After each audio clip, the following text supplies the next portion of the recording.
प्रिय छात्रों, लास्ट वाले वीडियो से आगे हम लोग क्लास 9th में गुरुत्वाकर्षण वाला चैप्टर कंप्लीट कर रहे हैं। पहला पार्ट हम लोगों में हो चुका है।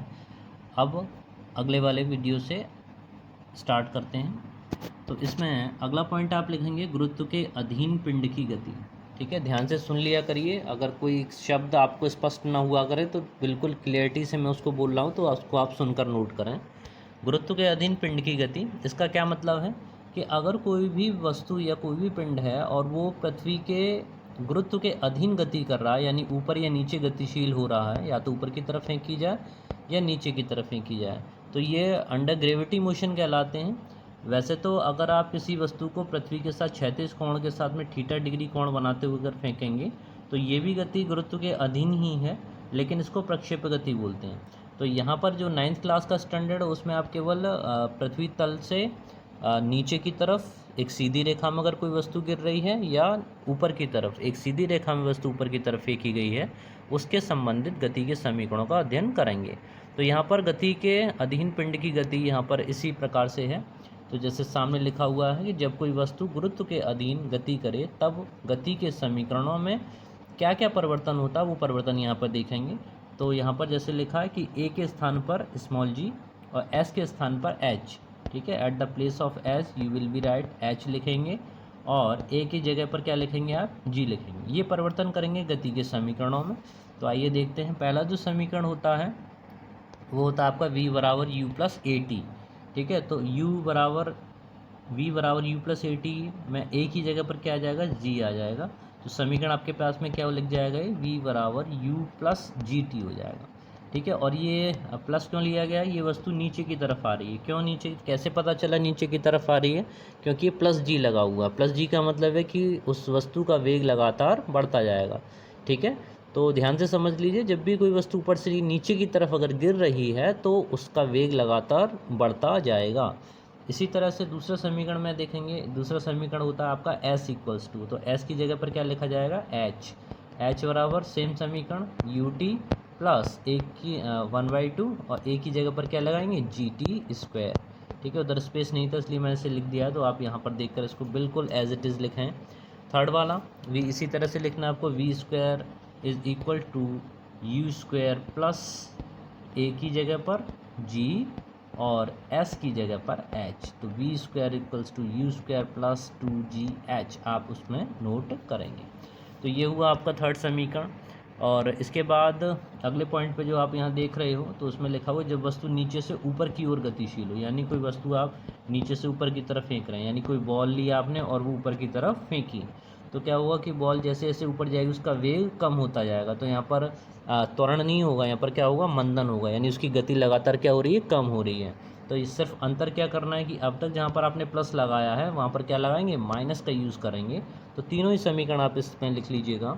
तो वहाँ पर जहाँ जहाँ प्लस है वहाँ सभी जगह पर माइनस लगाएंगे। v equals to U minus G T, H बराबर U T minus half G T square, और इसी तरह से V square equals to U square minus का 2g है। तो देखा आपने जहाँ जहाँ प्लस है वहाँ सभी जगह पर क्या आ जाएगा, माइनस हो जाएगा। तो वो आपका मंदन के लिए समीकरण प्रयोग होंगे। अगला पॉइंट आपके जो सिलेबस में है वो है प्रणोद। काफ़ी कॉम्प्लिकेटिव सा लगता है आप लोगों को, लेकिन बिल्कुल कॉम्प्लिकेटिव नहीं है।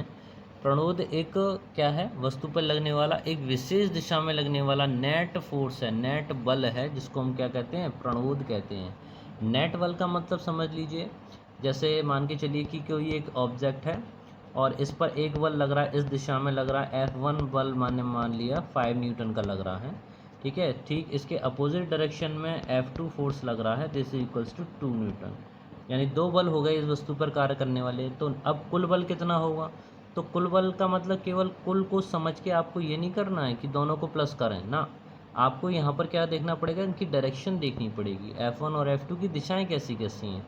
तो जब भी क्योंकि F जो है यानी force is a vector quantity, एक सदिश राशि है और सदिश राशियों को दिशा के आधार पर देखा जाता है। तो ये दोनों जब एक दूसरे के विपरीत दिशा में, तो यहाँ पर इनके बीच में बनने वाला एंगल देखा जाएगा, तो वो कितना 180 है। तो सदिश के समांतर चतुर्भुज का नियम आप अब यहाँ पर लगाते हैं, यानी यहाँ पर आप सीधा सीधा इतना समझ लीजिए कि जब भी विपरीत दिशा में होंगे तब बड़े में से छोटे को माइनस कर दीजिए। बड़े में से छोटे को घटा देने का मतलब क्या है, अंतर कर दिया जाएगा, दोनों का डिफरेंस कर दिया जाएगा। 5 न्यूटन में से 2 न्यूटन को माइनस कर देंगे तो आपके पास में नेट फोर्स कितना रह जाएगा, 3 न्यूटन रह जाएगा। तो यहाँ पर जो नेट फोर्स है इसकी चर्चा की जा रही है, ठीक है ना। तो ये है जिसको आप क्या कहते हैं, प्रणोद कहते हैं। तो आप परिभाषा लिखेंगे, वस्तु पर एक विशेष दिशा में लगने वाला नेट बल प्रणोद कहलाता है।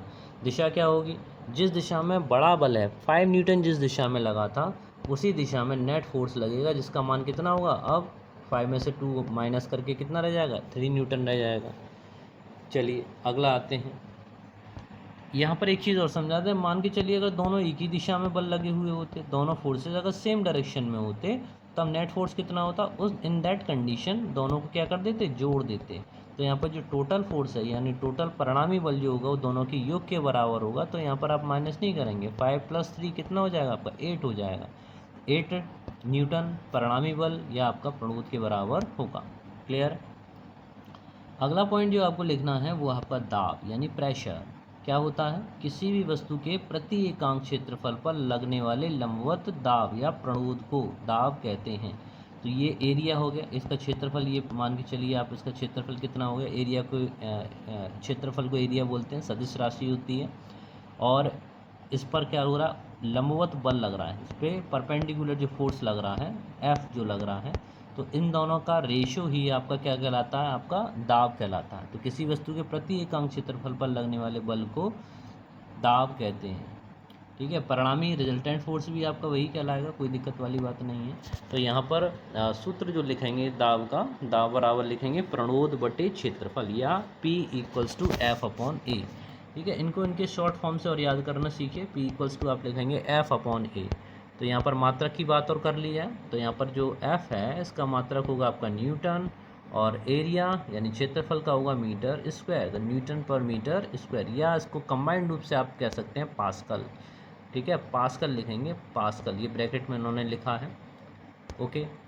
अब इसी में सिलेबस में आपका है तरलों में दाब और आता है, तो तरलों में दाब को पढ़ लीजिए। तरलों में दाब हेडिंग डालेंगे, तरलों में दाब। और सबसे पहले तरल कौन से पदार्थ होते हैं, तरल पदार्थ किसको कहते हैं, वे पदार्थ जिनमें बहने का गुण पाया जाता है। बहता कौन है, पानी अगर गिरा दो तो फ्लो करेगा, तेल है, घी है, ये सब क्या है, दूध है, शहद है, ये सब बहने वाली चीज़ें हैं। ये सभी क्या आपकी तरल वस्तुएं कहलाती हैं। ये सभी तरल पदार्थ जिस बर्तन में रखे जाते हैं उसके आधार तथा उसकी दीवारों पर दाब लगाते हैं। दाब लगाने का क्या कैसे मतलब ले सकते हैं आप, कि एक पानी की टंकी अगर ले ली जाए और पानी की टंकी आप पानी से भरी हुई हो, अगर उसमें छेद कर दिया जाए तो पानी इसमें से बाहर निकलेगा, ठीक है। क्यों निकलेगा, कि यहाँ ऊपर का सरफेस जो है वहाँ से पानी चारों तरफ की दीवारों पर क्या डालेगा, प्रेशर डालेगा, और उस दबाव के कारण उसका पानी जो है वो बाहर निकलेगा। तो ये सभी प्रॉपर्टी होती हैं, गुण होता है, प्रॉपर्टी को गुण बोलते हैं। तो ये सभी तरल पदार्थ जिस बर्तन में रखे जाते हैं उसके आधार व उसकी दीवारों पर दाब लगाते हैं। तो यहाँ पर आप इसको नोट करें।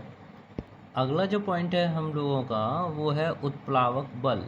उत्प्लावक या उत्क्षेप बल भी इसको कहा जाता है। उत्क्षेप बल क्या होता है, आपने देखा होगा कि अगर पानी का कोई टब या पानी की कोई बर्तन है, बड़ा हौज है या पानी की टंकी है, उसके अंदर या कुआं है, ठीक है, उसके अंदर अगर पानी की बाल्टी पड़ी हुई है और रस्सी उसके साथ बंधी हुई है और आप रस्सी से जब उसको खींच रहे हैं तो पानी के अंदर जब तक वो रहती तब तक वो हल्की लगती है, और जैसे ही पानी से बाहर आती है वो उसका वजन भारी हो जाता है। या आप खुद कभी नहर वगैरह या नदी वगैरह में आप कभी नहाने गए हों तो वहाँ तैर के देखा हो तो ऐसा लगता है आपका वजन कम हो गया, ठीक है। तो ये प्रॉपर्टी है, गुण है। क्यों गुण है, ऐसा क्यों होता है, उसी के पीछे ये पूरा आपका टॉपिक दे रखा है। तो जब भी किसी वस्तु को द्रव्य में ले जाते हैं तब द्रव द्वारा उसके भार की विपरीत दिशा में ऊपर की ओर बल लगता है। मतलब अगर किसी वस्तु को आपने पानी में गिराया तो इसका भार लगेगा नीचे की तरफ। भार का मान किसके बराबर होता है, mg के बराबर होता है, द्रव्यमान इंटू गुरुत्व त्वरण के बराबर होता है। जबकि क्या होगा, ये लिक्विड ही आप पर एक ऐसा बल लगेगा जो उसकी डायरेक्शन के विपरीत होगा। भार है नीचे की तरफ और ये लगाएगा ऊपर की तरफ, तो यहाँ पर ऊपर जो बल लगेगा उस बल को ही आप क्या कहते हैं, उत्क्षेप बल कहते हैं, ठीक है। तो यहाँ से उत्क्षेप बल की परिभाषा आपको मिल गई। इस बल के प्रभाव से क्या होता है कि वस्तु का भार द्रव्य में कम प्रतीत होता है। तो अब आपको यहाँ से पता चल गया कि किस बल के कारण कम प्रतीत हो रहा, उत्क्षेप बल के कारण प्रतीत होता है। मिस्टर आर्किमिडीज थे, उन्होंने सबसे पहले इस घटना के बारे में बताया था कि आर्किमिडीज ने अपना सिद्धांत दिया था। वो सिद्धांत भी काफ़ी इंपॉर्टेंट है, परीक्षा में पूछा गया तो उसको आप अच्छे से याद कर लीजिए, या तो सभी करना है। तो जब भी किसी वस्तु को द्रव में पूर्णतः या आंशिक रूप से डुबोया जाता है तो उसके भार में कमी आ जाती है, यानी कमी लिखना भूल गए ये, तो उसके भार में क्या लिखेंगे, कमी। आप इसको बढ़ा लीजिएगा, उसके भार में कमी आ जाती है। यह कमी उस वस्तु द्वारा हटाए गए द्रव के भार के बराबर होती है। ठीक है, अब कोई दिक्कत नहीं। तो यहाँ पर कमी आप बढ़ा लीजिएगा, उसके भार में कमी आ जाती है, कमी उस वस्तु द्वारा हटाए गए द्रव के भार के बराबर होती है। क्लियर है। आगे देखिए, डेंसिटी पे आए, घनत्व तो अगली परिभाषा आपके पास है। तो ये बिल्कुल ही आपके लिए मान के चलिए कि नोट्स हैं, आप इनका बहुत ही अच्छे से यूज़ कर सकते हैं और ज़्यादा से ज़्यादा बच्चों में शेयर कीजिए। केवल आप ही लाभ ना उठाइए, जिन बच्चों को आवश्यकता है सभी बच्चों को शेयर कीजिए। ठीक है, सभी को बताइए। जिन बच्चों का कोर्स कंप्लीट नहीं हो पा रहा है वो यहाँ से अपने डायरेक्ट कोर्स कंप्लीट कर सकते हैं। कहीं कोई अभी अतिरिक्त खर्चा आपको नहीं करना, केवल चैनल देखिए और उससे याद कीजिए, अपने नोट्स बनाइए और काम में लग जाइए।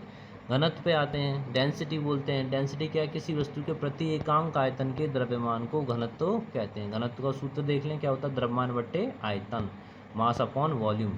ठीक है, द्रव्यमान का मात्रक किलोग्राम होता है, आयतन का मात्रक मीटर क्यूब होता है, या घन मीटर भी बोलते हैं, तो किलोग्राम प्रति घन मीटर क्यूब। आपेक्षिक घनत्व पे आते हैं। तो आपेक्षिक घनत्व क्या है कि ये I think it is the last topic of this chapter.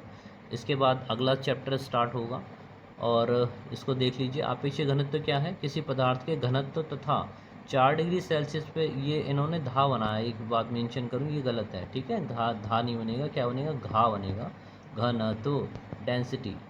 Okay, चलिए। किसी पदार्थ के घनत्व तथा 4 डिग्री सी पर जल के घनत्व के अनुपात को आपेक्षिक घनत्व कहते हैं। तो यहाँ पर सूत्र जो लिखेंगे वो क्या होगा, पदार्थ का घनत्व बटे अपॉन, या बटे कह लीजिए, 4 डिग्री सेल्सियस पर जल का घनत्व। 4 डिग्री सेल्सियस ही क्यों लिया जाता है, 4 डिग्री सेल्सियस लिया जाता है कि इस स्टेज पर जल का घनत्व सबसे अधिक होता है। इसके बाद देखें, इसका कोई मात्रक नहीं, जो घनत्व ही ऊपर लिखा हुआ, घनत्व ही नीचे है, यानी दोनों मात्रक एक जैसे हैं, यानी कुछ भी आपके पास में नहीं बचे, क्या बचेगा आपके पास में 1, तो इसका कोई मात्रक नहीं होता। तो it is the last topic of this chapter. इसके बाद में नेक्स्ट चैप्टर अपना अगला स्टार्ट होगा। चलिए जल्दी से फिनिश कीजिए, इसकी नोट्स बना के मिलते हैं नेक्स्ट वीडियो में। ठीक है, अब यहाँ पर ही समाप्त होता है, अगला चैप्टर अगले वाले वीडियो में स्टार्ट करता हूँ। चलिए ठीक है, ओके, धन्यवाद, थैंक यू वेरी मच।